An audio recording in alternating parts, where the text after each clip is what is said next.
Oikein toi. Hyvä. Eli tosiaan mä oon Aija Lugren Itä-Suomen yliopistosta ja tässä esityksessä, missä on myös Tuuli Turja mukana, niin me esitellään tutkimustuloksia tästä englantilaisesta aineistosta, mihin kuuluu 300 aikuisten vastaanottokäyntiä yleislääkärin vastaanotoilla, ja nämä on videoitu. Ja sitten näiden videoiden lisäksi potilaat on täyttänyt kyselyn ennen vastaanottoa ja sen jälkeen. Ja tässä esityksessä aiheena on potilaiden huolenilmaisut ja niihin vastaaminen. Ja tässä on parista eri analyysistä tuloksia. Ja tosiaan kun tämä on englanninkielistä vastaanottoa sieltä Iso-Britanniasta, niin ollaan mietitty just, että miten tämä niinku kieli ja kulttuuri vaikuttaa, että minkälaisia niinku eroja olisi verrattuna Suomeen. Että jos niin teillä herää tästä ajatuksia, niin mielenkiintoista kuulla, että oletteko esimerkiksi havainnut jotain vastaavanlaista ilmiöä suomalaisilla potilailla, kun tämä nyt sitten koskee tietysti englanninkielisiä. No lähtökohtaisesti lääkäriin mennään sen takia, että on joku terveyshuoli. Ja tietysti sitten jos käy ilmi, että ei ole mitään hätää, ei ole mitään syytä huoleen, niin se on totta kai hyvä asia. Mutta toisaalta se voi olla myöskin vähän kiusallinen asia, jos se käy, niin syy onkin ihan turha. Eli aikaisemman vuorovaikutustutkimuksen perusteella tiedetään, että potilaiden niin sanottu institutionaalinen tehtävä on osoittaa, että hän tulee lääkäriin ihan hyvästä syystä. Ja potilaat tekee aika paljon vuorovaikutuksellista työtä sen osoittamiseen, että täällä ei olla turhan takia. No usein potilaat ei sano suoraan, että he on huolissaan, vaan se tulee esiin muilla tavoilla, puheessa, eleissä ja olemuksessa. Mutta kun me analysoitiin tätä aineistoa, niin me huomattiin, että silloin kun potilaat sanoo ihan suoraan, että he on huolissaan, niin ne näyttää olevan jotenkin erityisiä tilanteita vuorovaikutuksessa. Ja tämmöisen suoran huolen ilmauksen jälkeen jotain muuttuu siinä vuorovaikutuksessa. Jotenka me lähdettiin selvittämään, että mikä niiden suorien huolenilmausten tehtävä vuorovaikutuksessa on ja mitä seurauksia niillä on. Suoran huolenilmauksen voi sanoa monella tavalla. Eli tässä englanninkielisessä aineistossa ne on ollut tietysti, että I am worried tai this is worrying me tai muita vastaavia. Ja ne voi olla myöskin kysymyksen muodossa ja kohdistua myös niin kuin takaperin, että olin huolissani siitä tai näin. Ja meidän tutkimustuloksen voisi tiivistää, että suorat huolenilmaukset on tehokkaita argumentoinnin välineitä siitä syystä, että ne tuo potilaan näkökulmaa ja sen näkökulman perusteita esille. Jos ajatellaan, että minkälainen teko se suora huolenilmaus on vuorovaikutuksessa, niin me havaittiin 3 erilaista tekoa tai tällaista funktiota. Ne nostaa puheenaiheen esiin, ne tekee selonteon tai ne vastustaa. Eli ensinnäkin niillä vaikutetaan siihen vastaanoton ikään kuin asialistaan, eli siihen, että mitä asioita käsitellään ja missä järjestyksessä. Sitten niillä perustellaan sitä, että potilas on kiinnittänyt aivan järkevällä tavalla ja järkevässä määrin huomiota oireisiinsa. Ja niillä perustellaan myöskin sitä ymmärryksen tasoa lääketieteellisistä asioista, mitä potilaalla on. Eli tuodaan esille sitä, että potilaalla on järkevää yleistietoa terveydestä, mutta sitten samalla potilas pystyy välttämään ikään kuin astumasta sinne lääkärin asiantuntijatiedon alueelle. Ja potilaat pystyy näiden huolenilmausten avulla perusteleen tai vastustaan tietynlaisia seurauksia. Esimerkiksi perusteleen heidän haluamaa toimenpidettä tai vastustaan lääkärin toimenpideehdotusta. Ja jos katsotaan vielä tarkemmin, että minkä takia ne suorat huolenilmaukset vaikutti niin erityisiltä, niin ensinnäkin ne oli tosi tehokas keino puheenaiheiden esiin nostamisessa.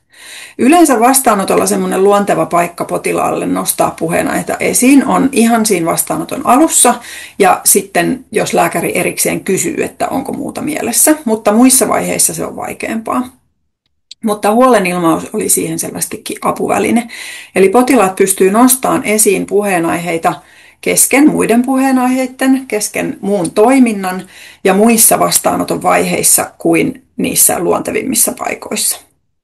Ja lisäksi niiden avulla potilaat pystyivät nostamaan uudestaan esiin sellaisia aiheita, jotka oli jo ohitettu ja jotka oli ehkä potilaan mielestä käsitelty riittämättömästi. Ja seurauksena oli se, että niitä aiheita käsiteltiin perusteellisemmin, selkeämmin ja seikkaperäisemmin. Ja toiseksi sitten niiden selontekojen avulla selitettiin, että miksi potilas hakee apua juuri nyt. Ja perusteltiin, minkä takia hän toivoo jotain tiettyä lopputulosta, vaikka pääsyä leikkaukseen. Ja näissä oli erityistä se, että niillä vältyttiin ikään kuin pyytämästä suoraan jotain. Ei astuttu sinne lääkärin reviirille, että minä nyt tarviin tämän ja tämän asian, vaan jätettiin se lääkärin arvioitavaksi. Mutta samalla se huolissaan oleminen vaatii sen, että lääkäri jotain kantaa siihen ottaa, eli se on pakko jollain lailla käsitellä. Ja näitä huolenilmauksia pystyttiin käyttämään myös ikään kuin jälkikäteen, eli myös siinä vaiheessa, kun oli jo selvinnyt, että potilaalla ei ole mitään hätää. Ja meidän tulkinta on se, että niillä osoitettiin se, että ei kuitenkaan tultu turhan takia. No sitten vastustavia suoria huolenilmauksia, niin niitä esiintyi ihan erityisissä tilanteissa, eli vastaanottojen loppupuolella. Silloin kun lääkäri on sanonut, että potilaan oire tai vaiva ei ole mikään erityisen vaarallinen tai ongelmallinen asia, sitä ei tarvitse enempää tutkia, tai siihen riittää konservatiivinen hoito, tai sitä ei tarvitse hoitaa ollenkaan. Niin näissä tilanteissa suoran huolenilmauksen avulla potilaat pystyvät pitämään sen vaivansa ikään kuin edelleen pöydällä, eli pitämään keskustelun avoinna siitä asiasta. Ja seurauksena olikin nimenomaan se, että siitä vaivasta keskusteltiin perusteellisemmin. Ehkä annettiin potilaalle lisää tietoa niistä oireista, mutta oli semmoisiakin tapauksia, missä ihan muutettiin sitä jatkosuunnitelmaa. Esimerkiksi sovittiin, että tutkitaan myöhemmin sitä tarkemmin. Eli se, minkä takia ne suorat huolenilmaukset on niin erityislaatuisia ja tehokkaita vuorovaikutuksessa, johtuu siitä, että on tosi vaikea vastustaa sitä huolissaan olemista, kun toiselle ihmiselle ei voi sanoa, että no etpäs ole huolissasi, että se huoli ei niin kuin sillä häviä, vaan se huoli vaatii jotakin huomiota ja tässä tapauksessa lääketieteellistä huomiota. Että jos ei hoitoa, niin sitten jotain tarkempaa tarkastelua. Eli se huolen ilmaus ikään kuin pakottaa lääkärin vastaamaan jotenkin. No mitä se lääketieteellinen huomio sitten oli, mitä vastauksena annettiin, niin sen voisi tiivistää niin, että lääkäreiden vastauksissa käytettiin asiantuntijan työvälineitä. Eli tutkittiin sitä vaivaa, katsottiin, kosketettiin, arvioitiin ja hyödynnettiin lääketieteellistä näyttöä sen osoittamiseen, että tässä ei ole mitään hätää tai että potilaan toivoma esimerkiksi toimenpide ei ole nyt tarpeellinen. Ja selitettiin potilaalle, että mitä hänen nämä oireet tarkoittaa, mistä ne johtuu, mitä niistä seuraa ja niin edelleen. Eli näyttää siltä, että se sellainen niin kuin pelkästään emotionaalinen huolen validointi on paljon vähäisemmässä roolissa kuin esimerkiksi arkikeskusteluissa voi olla. Että näissä ei vastata, että voi, että ja onpa rankkaa ja älä huoli ja kyllä kaikki selviää, mitä niin kuin jossain kavereiden välisessä keskustelussa voidaan aivan hyvin tehdä. Vaan näissä se vastauksien fokus on just siinä, että otetaan se lääkärin asiantuntijatieto käyttöön. Ja sen tiedon avulla osoitetaan, että on ymmärrettävää ja ihan järkevää olla huolissaan tällaisesta asiasta. Ja nyt me otetaan tästä asiasta selvää tai tällä tavalla näiden oireiden kanssa pärjää. Mutta osoitetaan se, että näiden seikkojen ja tämän tiedon valossa ei ole tarpeen olla huolissaan. Että käytetään sitä lääkärin asiantuntijuutta siinä tilanteessa. No alussa mä sanoin, että useimmiten potilaat ei suoraan sano, että he on huolissaan, vaan se huoli tulee esille ihan muilla tavoilla, pienillä vihjeillä. Ja tästä me on tehty toinen analyysi, ja siitä voisi niputtaa havainnot niin, että huoli tulee usein esille silloin, kun potilas kysyy jotain, tai valittaa jostain, tai kuvailee jotain menneitä tapahtumia. Ja nämä kaikki voi joskus lääkärin näkökulmasta vaikuttaa siltä, että nyt ollaan menossa sivuraiteelle, niin on hyvä pitää mielessä, että tällaisen vähän epäselvänkin toiminnan takana voi olla joku potilaan huoli, jota hän ei oikein saa sanottua. Ja näistä nyt käsittelen ainoastaan tätä menneiden tapahtumien kuvailua, joka on tutkimuksen näkökulmasta erityisen mielenkiintoinen. Ja me arvellaan, että käytännön työssä tämmöinen menneiden tapahtumien kuvailu voi olla toisinaan aika haastava tilanne.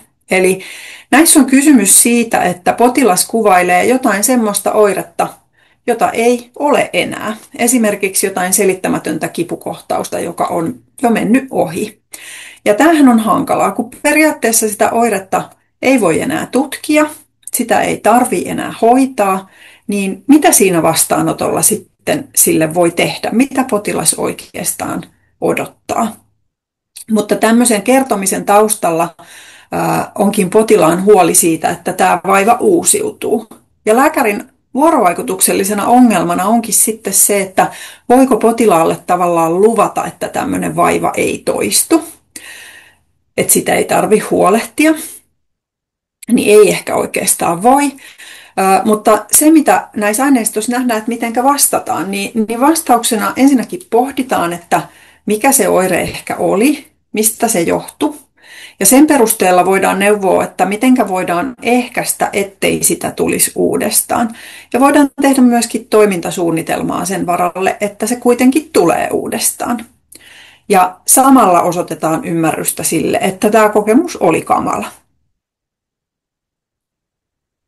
Elikkä yhteenvetona nyt tästä oli sitten kysymys suorista huolenaiheiden ilmauksista tai epäsuorista huolenaiheiden ilmauksista, niin niitä käsitellään sillä lailla, että emotionaalinen tuki ei ole niin kuin tavallaan vaan sitä empatiaa, vaan se tuki syntyy siitä, että käytetään niitä asiantuntijan työvälineitä siinä mukana. Ja sitten Tuuli jatkaa tästä ja kertoo, sitten kääntää näkökulman sinne potilaan kokemuksiin saamastaan emotionaalisesta tuesta. Eli mä vaihtelen täältä slideja sen mukaisesti, kun Tuuli mulle sieltä huikkailet, eiks vaan? Kiitos Aija. Joo, tosiaan on Tuuli Turja ja esittelen teille nyt tämän päivän viimeisen esitelmän, missä katsotaan esimerkkiä siitä, kuinka me ollaan näitä samoja tutkimuskysymyksiä tarkasteltu myös numeerisesti. Eli ollaan haluttu vähän semmoista yleistettävääkin tulosta sitten raportoitavaksi kvantitatiivisilla menetelmillä. Eli tässä esimerkissä tutkimuskysymyksenä oli, että millä havainnoilla voidaan selittää potilaan kokemusta vastaanotolla saamastaan emotionaalisesta tuesta. Ja meillä oli tässä käytössä tosiaan monimenetelmäinen tutkimusaineisto, mistä Aijakin kertoi jo tuossa alussa. Eli meillä oli videoitua materiaalia lääkäreiden vastaanotoilta ja sitten potilaille, näille samoille potilaille, jotka siellä vastaanotolla oli, niin heille annettiin kyselylomakkeet ennen tätä vastaanottoa ja sitten vastaanoton jälkeen. Eli tämmöisellä kyselyasetelmalla haettiin sitä, että saadaan kerättyä potilaiden odotuksia ja sitten niitä toteutuneita kokemuksia siitä vastaanotosta. Ja sitten videoaineistoa me tarkasteltiin jälleen tällä lääkärin ja potilaan vuorovaikutusta siihen keskittyen. Ja tässä erityisesti sitten keskityttiin emotionaalisesti latautuneen huolenkerronnan huomiointiin. Eli seuraava dia, kiitos.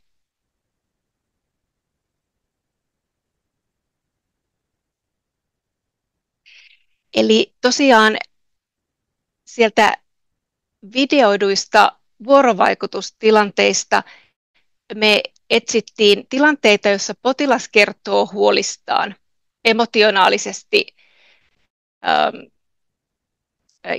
emotionaalisesta huolestaan.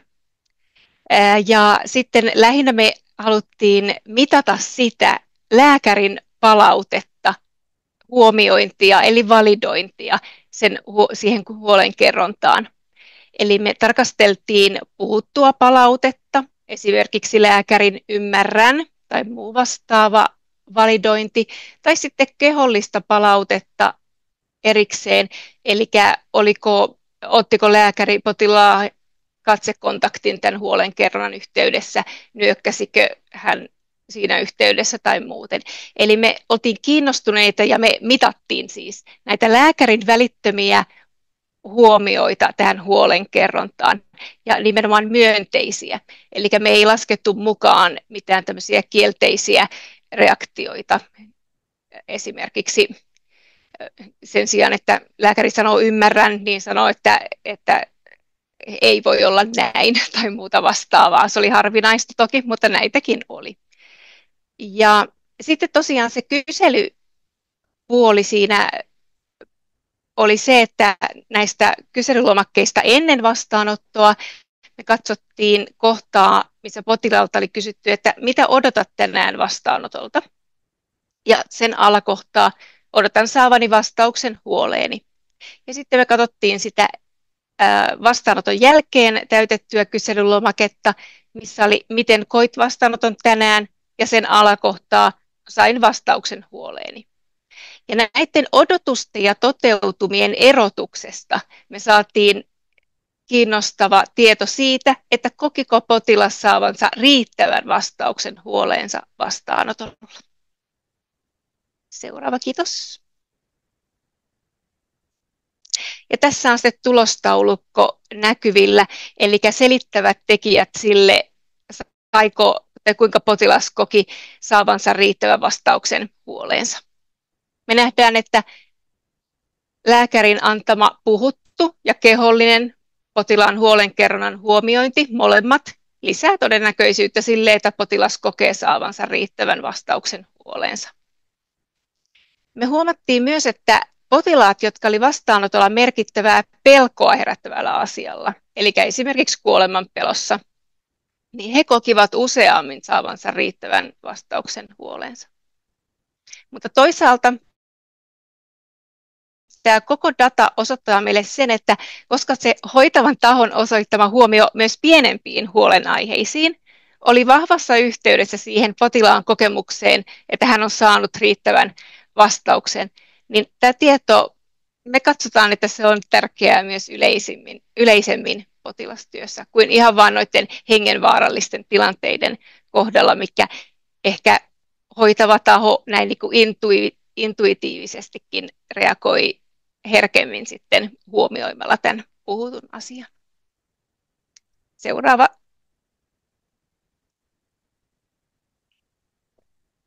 Ja miksi meidän mielestä sitten tämä on tärkeä havainto? No jos potilas kokee, että hänen huolensa on tunnistettu ja siihen vastataan, niin myönteisiä vaikutuksia voidaan meidän mielestä odottaa sekä hoitosuhteen laatuun että häiriökysynnän vähentymiseen, koska potilaan ei tarvitse palata samaan asiaan toistuvasti ja kokee tulevansa kuulluksi ihan sillä ensimmäiselläkin kerralla. Näin. Kiitos tästä.